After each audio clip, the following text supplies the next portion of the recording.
America में Pakistani doctor को Daesh की मदद फराहम करने और दहशतगर्दी के इल्जाम पर 18 साल कैद की सजा सुना दी गई। डॉक्टर मसूद को दाइश को मदद फराहम करने और अमेरिका में हमलों की कोशिश करने का इल्जाम है। A doctor from Pakistan and Mayo Clinic research coordinator was sentenced to 18 years in prison today. हम तो कांप रहे हैं।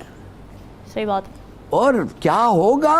इंतहाई अफसोस की बात यह है, एक पाकिस्तानी डॉक्टर हैं, उनको 18 साल की कैद हो गई है। या 300 कंपनियां जिनके सीईओ जो है भारतीय हैं सबसे, और अगले जो परसों डिबेट हुई है प्रेसिडेंशियल, उसमें 2 भारतीय निजात जो थे, एक निक्की हेली और विवेक रामास्वामी। मैं बल्कि विवेक रामास्वामी को तो मैं हमेशा कहता हूं कि ही इज अ चंद्रयान 4। इसी तरह से एक खबर सामने आई है कि भाई यूएस में पाकिस्तानियों के खिलाफ ट्रेंड लगना शुरू हो गया है। गेट आउट पाकिस्तान का ट्रेंड वहां पर लग रहा है। अब तो ये हो रहा है कि उनके लोग जो बाहर जाना चाहते हैं मुल्क से, उनको भी रोका जा रहा है। सर, सवाल यहाँ पर यह है कि हमारा नाम टेररिज्म के साथ क्यों जोड़ा जाता है? दूसरे नंबर पर हमारा पड़ोसी मुल्क इंडिया है।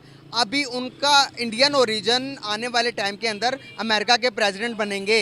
उसको अब ये किस तरह रोक सकेंगे? ये तो अच्छा, ऋषि सुनक पहले बर्तानिया को टेक ओवर कर चुका है ऑलमोस्ट, देखें उसके बारे में। He is a practising Hindu. अब यहाँ पे दूसरा बच्चा है विवेक रामास्वामी, अब he is non stoppable. America में हमारे पाकिस्तान के एक डॉक्टर हैं जो टेररिस्ट, मतलब कि जिसको टेररिस्ट का खिताब मिल चुका। मतलब ये किस तरह की एक मैं एक बात बताऊं आपको, इस वेरी शेम। दोस्तों, इंतहाई अफसोस की बात यह है कि पाकिस्तान जो है मसाइल में घिरा रहता है शनाख्त के हवाले से।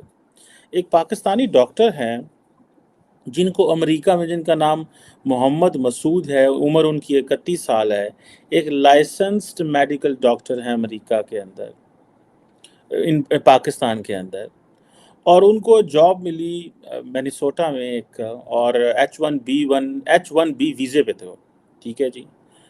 मसूद साहब जो हैं, उन्होंने एक कोई एनक्रिप्टेड जिसे बोलते हैं, कोई मैसेजिंग एप्लीकेशन जो थी, उसके ज़रिए जो दहशतगर्द जमातें हैं उनके साथ राब्ते शुरू कर दिए अमेरिका से, और वो इस्लामिक स्टेट दाइश का हिस्सा बनना चाहते थे, Islamic State of Iraq and al Sham का हिस्सा बनना चाहते थे, और वो चाहते थे कि वो उन दहशतगर्द जमातों के लीडर से मिलें, और वो ये भी चाहते थे कि मैं अमेरिका के अंदर लोन वोल्फ अटैक करूं, अमेरिका के अंदर किसी जगह पे।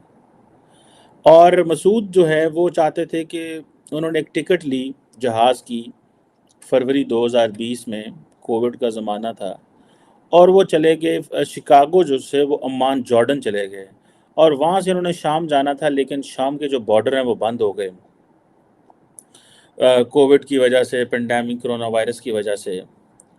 तो मसूद जो है वो फिर वापस लॉस एंजलिस आए और कुछ लोगों से वहाँ पे मिले, और वो चाहते थे कि किसी कार्गो शिप के ज़रिए ISIS की किसी टेरिटरी पे पहुँच जाएं। इतना उनको शौक़ था दहशतगर्दी करने का, इतना एक डॉक्टर को शौक़ था कि वो दुनिया में जाके अपने आप को फाड़े, अमेरिका में फाड़ दे या कहीं और फाड़ दे, मतलब इतना उसको शौक़ है लोगों को मारने का, कत्ल करने का।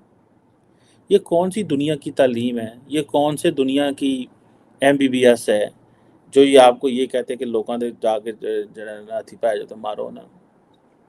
अब मसूद साहब जो है, उन्होंने मार्च 2020 में दोबारा जो मिनेपोलिस है वहाँ पे आए, और वहाँ पे दोबारा कहीं वो ट्रैवल करना चाह रहे थे, लॉस एंजलिस और कैलिफोर्निया।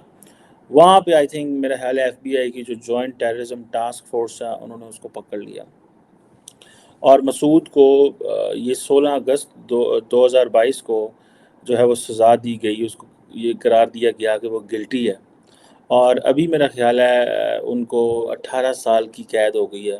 और ये जो अमेरिका का जो जस्टिस डिपार्टमेंट है, उन्होंने कल ही अपनी इस पे वेबसाइट पे इसके बारे में लिखा है कि पाकिस्तानी डॉक्टर जो है उसको 18 साल हो गए हैं, 18 साल की सज़ा दी गई। मैंने कहा इसको 18 साल की आपने क्यों सज़ा दी है? क्वेश्चन ये है कि 18 साल की सज़ा क्यों दी गई? इसे लाइफ टाइम इसको कैद करें, इसको एग्जाम्पल बनाएं, हॉरिबल एग्जाम्पल बनाएं उन लोगों के लिए जो इस तरह की दहशतगर्दी करना चाहते हैं। मतलब इस शख्स को ये एहसास नहीं है कि ये पाकिस्तानी सिटीज़न है। इस शख्स को ये एहसास नहीं है कि ये H1B वीज़ा पे है। उधर इंडियंस की लाइनें लगी हुई हैं, इंडियंस की लाइनें लगी हुई हैं जो H1B वीज़ा चाहते हैं, और अमरीकी जो हैं वो उनको साइंसदान बनाना चाहते हैं, डॉक्टर बनाना चाहते हैं, इंजीनियर बनाना चाहते हैं। तो जे तेनू लभी ही H1B तो तू आना मैं उसे बंदे मारने न जाके। मतलब ये किस तरह की एक मैं एक बात बताऊँ आपको, it's very shameful, it's very shameful. मैं जिसे आप कह लें कि ये देयर इज़ अ प्रोबेबिलिटी कि ये जो शख्स है इसको मतलब कोई शर्म हया नहीं इस चीज़ की कि पाकिस्तान किन चीज़ों से गुजर रहा है। तुम किस मुल्क का पासपोर्ट लेके घूम रहे हो? तुम्हें H1B वीज़ा किस पासपोर्ट के ऊपर मिला है? तुम्हें H1B, तुम कोई अमेरिका के शहरी हो, तुम कोई इंडिया के शहरी हो, तुम किस मुल्क के शहरी हो यार? तुम पहले अपने मुल्क का अपने ग्रीन पासपोर्ट जिसके ऊपर वीज़े नहीं लगते, जिस ग्रीन पासपोर्ट को वीज़े नहीं लोग देते कि यार ये ऐसी हरकतें करते हैं, तुम उन लोगों की जिंदगियां भी अब तबाह और बर्बाद कर रहे हो। या 300 कंपनियां जिनके सीईओ जो है भारतीय हैं सबसे, और अगले जो परसों डिबेट हुई है प्रेसिडेंशियल, उसमें 2 भारतीय निजात जो थे, एक निक्की हेली और विवेक रामास्वामी। मैं बल्कि विवेक रामास्वामी को तो मैं हमेशा कहता हूं कि ही इज अ चंद्रयान 4। उसको अब ये किस तरह रोक सकेंगे? ये तो अच्छा, ऋषि सोनक पहले बर्तानिया को टेक ओवर कर चुका है ऑलमोस्ट, देखें उसके बारे में, he is a practising Hindu. अब यहाँ पे दूसरा बच्चा है विवेक रामास्वामी, अब he is non stoppable, is 38 strong candidate नजर आ रहे हैं विवेक सर, बहुत तो स्ट्रॉन्ग कैंडिडेट नजर। तो इनको originally they are done, they are over with it, क्योंकि इनके अपने बच्चे सारे नशों में बिजी हैं, तो इनको चलाएंगे अब। और दूसरा, मोदी साहब यहाँ आके इनको बता गए थे कि वो will build the tunnel of talent, और टैलेंट ऑफ टनल तो बिल्ड हो चुकी है। 20 यूनिवर्सिटियों से लाक करके स्टूडेंट यहाँ आएंगे, और मोदी साहब ने उनसे डील बनाई थी कि जहां पे जो स्टूडेंट आएगा वो 3 साल का वर्क परमिट उसको मिलेगा, यही रहेगा। दर हकीकत अब वो बिल्कुल आपकी बात ठीक है कि now the way the Indians, देखें ये बात होता है जब आपने डायस्पोरा को प्रमोट करें। मोदी जी ग्रीस में 1 दिन के लिए गए हैं और वहां भी अपना डायस्पोरा प्रमोट करके आए हैं, इमिग्रेशन की, स्किल्ड इमिग्रेशन की डील उनसे करके। नमस्कार दोस्तों, हमारे चैनल में आपका स्वागत है। आज के इस वीडियो में दोस्तों बात हो रही है पाकिस्तान के कल्चर के बारे में, जिसकी वजह से पाकिस्तान पूरी दुनिया में बदनाम है। वैसे अगर आप देखा जाए तो पूरी दुनिया में पाकिस्तान सिर्फ 2 ही चीज़ों के लिए जाना जाता है। पहला तो है उनकी कहीं पर भी भीख मांगने की टैलेंट, और दूसरी है आतंकवाद। पूरी दुनिया में दोस्तों कहीं पर भी आतंकवाद की कोई घटना होती है तो उनमें ज़्यादातर केसेस में दोस्तों उसका कुछ ना कुछ कनेक्शन पाकिस्तान के साथ ज़रूर निकलता है। कुछ समय पहले दोस्तों यूएस में भी बिल्कुल वही चीज़ साबित हुई। यूएस में रह रहा एक पाकिस्तानी डॉक्टर 9/11 जैसे बड़े हमले की तैयारी करते हुए पकड़ा गया। और दोस्तों ये घटना कोई पहली घटना नहीं है। पूरी दुनिया में जहाँ पर भी पाकिस्तानी रहते हैं वहाँ पर ऐसा कुछ ना कुछ हमेशा होता ही रहता है। और इसीलिए दोस्तों पाकिस्तान मीडिया को अपने ही मुल्क के लोगों के ऊपर गुस्सा आ रहा है, क्योंकि उनको यही समझ में नहीं आ रहा है कि इतने सालों बाद भी ये लोग अपनी हरकतें छोड़ क्यों नहीं रहे, अपनी सोच बदल क्यों नहीं रहे, क्योंकि इसी सोच की वजह से तो पाकिस्तान इतना बर्बाद हुआ है। आज के इस वीडियो में दोस्तों फिलहाल इतना ही। अगर आपको हमारा वीडियो अच्छा लगा है तो इस वीडियो को लाइक ज़रूर करें, और अगर अभी तक आपने हमारे चैनल को सब्सक्राइब नहीं किया है तो अभी कर ले, ताकि हम आपके लिए ऐसे और भी इंटरेस्टिंग वीडियोस लगातार लाते रहें। धन्यवाद।